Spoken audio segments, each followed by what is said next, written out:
the transformation of Roman power into religious authority and political warfare, abstract. The collapse of the Western Roman Empire in 476 CE marked not the end of Roman influence, but its transformation into a new form of power through the rise of the Christian Church. This paper argues that the Catholic Church, and later Islam, repurposed Roman administrative systems, legal traditions, and imperial ideologies to establish religious authority as a mechanism of social control, political legitimacy, and military mobilization.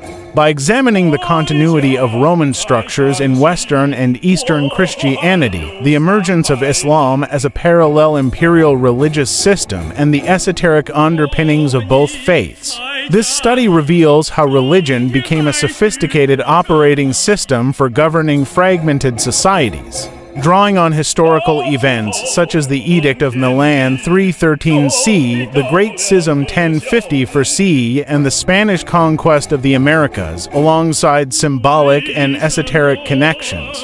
This paper demonstrates that Christianity and Islam were engineered as tools of unification, cosmic storytelling, and elite governance with enduring legacies and global power structures. Introduction: the fall of the Western Roman Empire in 476 CE is often portrayed as a cataclysmic endpoint, yet its institutions, ideologies, and ambitions did not vanish. They were absorbed and reconfigured by the Christian Church. As centralized governance fragmented in Western Europe, the Catholic Church emerged as a spiritual and political heir to Rome, adopting its language, legal traditions, and bureaucratic frameworks to unify disparate populations under a shared moral and cosmic order. Simultaneously, in the Eastern Roman Empire Byzantium, Christianity evolved into orthodoxy, while the rise of Islam in the 7th century mirrored these developments, creating a parallel imperial-religious system.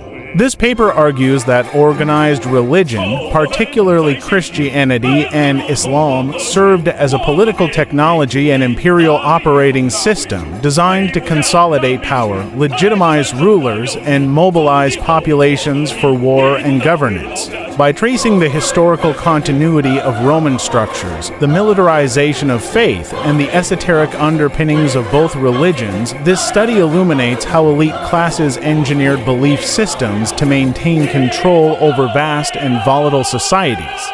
1. The fall of Rome and the vacuum of power.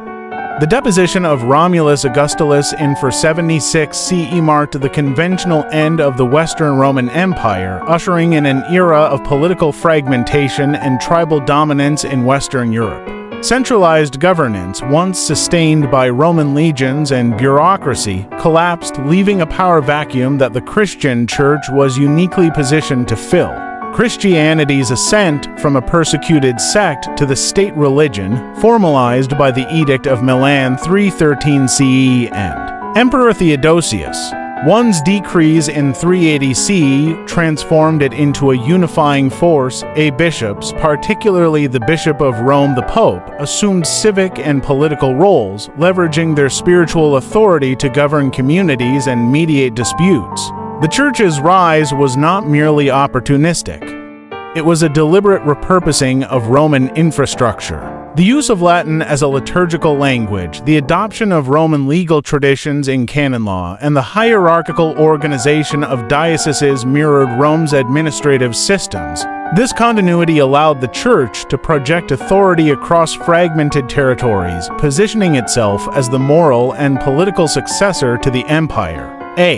Michaelina, the Church and the Roman Empire 301–490, Constantine, Councils, and the Fall of Rome. Notre Dame in Avenue Maria Press, 2019, 45–62. The Church as the new Roman Empire. The Catholic Church positioned itself as the spiritual heir of Rome, adopting its symbols, structures, and ambitions. The Pope, as the Bishop of Rome, assumed a quasi-imperial role, wielding moral authority over kings and emperors. The coronation of Charlemagne as Holy Roman Emperor in 800 CE by Pope Leo III exemplifies this fusion of spiritual and temporal power, signaling the Church's ability to legitimize secular rulers. 2. The Church's use of Latin, Roman legal frameworks, and imperial organizational models facilitated its expansion into Spain, Gaul, and Germanic territories through conversion campaigns that blended missionary zeal with political strategy. In the Eastern Roman Empire, centered in Constantinople, Christianity evolved into Byzantine orthodoxy, deeply influenced by Greek philosophy and Hellenistic mysticism.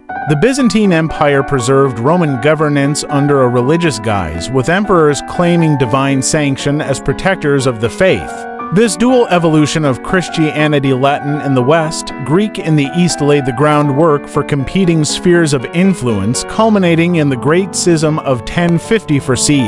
A.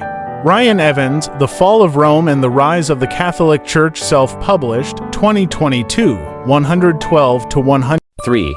Militant Christianity.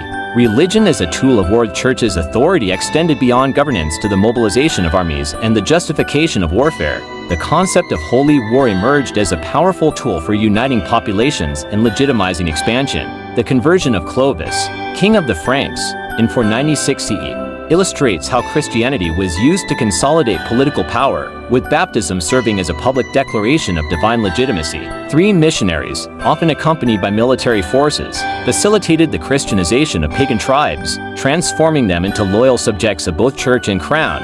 The Crusades 1095 to 1291 CE epitomized the militarization of Christianity, with popes framing war as a path to salvation. The promise of spiritual rewards for violence fused mysticism with control, rallying diverse populations under a shared religious banner. This pattern of religious warfare was not unique to Christianity. It found parallels in the rise of Islam, which similarly harnessed faith to unify and expand. E. Aquilina, The Church in the Roman Empire, 78 to 85.4. The rise of Islam, a parallel imperial system. The emergence of Islam in the 7th century CE, under the leadership of the Prophet Muhammad, mirrored the Christian Church's trajectory as a unifying force. Born in Mecca around 570 CE, Muhammad's revelations, delivered through the angel Gabriel, established a monotheistic faith with structural similarities to Christianity and Judaism, a sacred text, the Quran, divine law Sharia, and a prophetic tradition.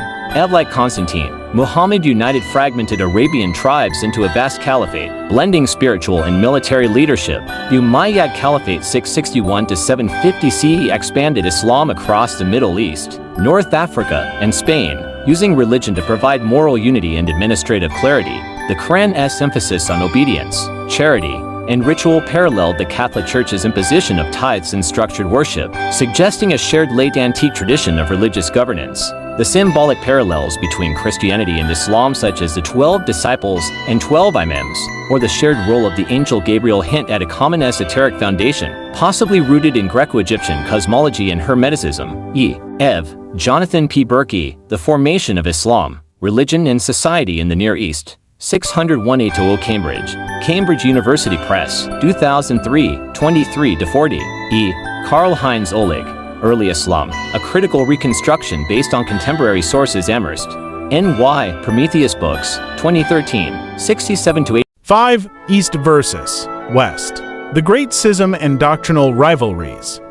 The tensions between the Latin Church in Rome and the Greek Church in Constantinople culminated in the Great Schism of 1050 for CE, formalizing the split between Roman Catholicism and Eastern Orthodoxy. Disputes over theology, for example, the Filioque clause language and papal supremacy, reflected deeper imperial rivalries cloaked in religious rhetoric. The schism divided Christendom into competing spheres of influence, particularly in the Balkans and Slavic regions, where each church sought to assert dominance through missionary activity and political alliances. The Fourth Crusade 1200 for CE, during which Latin Christians sacked Constantinople, underscores the extent to which religious differences masked political and economic ambitions. This rivalry weakened Christendom, paving the way for the rise of national churches and the fragmentation of religious authority in the late medieval period. 6. Fragmentation of Christendom, national churches, and wars of religion. By the late medieval period, the Catholic Church's monopoly on religious authority faced challenges from emerging national identities. The English Reformation, led by Henry VIII, established the Anglican Church, while Lutheranism and Calvinism spread in Germany and Switzerland, respectively. These movements reflected a desire for national churches that aligned with state interests, transforming religion into a tool of both unification and division. The wars of religion that followed, such as the 30 Years' War 1618 to 1648, were as much political struggles as theological disputes, illustrating the enduring legacy of religion as a mechanism of power. 7. Esoteric underpinnings, religion as imperial technology. The structural and symbolic similarities between Christianity and Islam suggest a shared esoteric foundation, possibly rooted in ancient philosophical and cosmological traditions. The recurring motif of the sacred 12 disciples, imams, zodiac signs, the role of divine messengers, and the emphasis on celestial cosmology in both faiths point to influences from Neoplatonism, Hermeticism, and Babylonian astrology. Why? These esoteric elements were not merely spiritual. They served as tools of governance, embedding cosmic truths in accessible narratives to ensure social cohesion and obedience. The Spanish conquest of the Americas 15th–16th centuries exemplifies this continuity of imperial-religious strategy. As a Romanized province, Spain inherited Rome's ideology, spreading Catholicism and extracting gold, a metal revered across cultures for its divine and technological significance. The obsession with gold, from Egyptian burial masks to Incan temples, suggests a deeper purpose, possibly linked to ancient knowledge of its conductivity and durability, as speculated in ancient alien theories. Why? While such theories remain speculative, they highlight the enduring mystique of gold as a symbol of divine authority and cosmic power. Why? Olig, Early Islam, 102–115. Why? Graham Hancock, Fingerprints of the Gods, New York, Crown Publishers, 1995, 256–278. The Library of Alexandria and the Preservation of Knowledge. The destruction of the Library of Alexandria, attributed to multiple events, for example, Julius Caesar's invasion, Christian purges, Muslim conquest, represents a strategic loss of ancient knowledge. Some scholars argue that Roman elites seized critical texts on engineering, cosmology, and esoteric wisdom, repurposing them for imperial purposes. Why Roman aqueducts, roads, and domes may reflect refinements of Egyptian or Hellenistic technologies, suggesting a continuity of knowledge transmission through religious and Masonic traditions. Freemasonry, with its emphasis on sacred geometry and architectural symbolism, may be a modern echo of these ancient mystery schools, preserving elite knowledge under the guise of ritual. Why Luciano Canfora, The Vanished Library, A Wonder of the Ancient World, Berkeley, University of California Press, 1990, 98–112. Conclusion: the transformation of Roman power into religious authority represents a profound continuity of imperial ambition. The Catholic Church, Byzantine Orthodoxy, and Islam each adapted Roman administrative systems, legal traditions, and ideological frameworks to govern fragmented societies, legitimize rulers, and mobilize armies. Their shared esoteric underpinnings, rooted in ancient cosmological and philosophical traditions, reveal a deliberate design to unify populations under a central mythos and moral code. From the coronation of Charlemagne to the Spanish conquest of the Americas, religion served as an imperial operating system, embedding divine legitimacy in symbols, rituals, and materials like gold. While speculative theories of ancient alien intervention remain unproven, they underscore the enduring mystery of humanity's obsession with cosmic order and divine authority. This legacy continues to shape global power structures, reminding us that the tools of empire, whether swords, crosses, or crescents, are forged in the interplay of faith and control.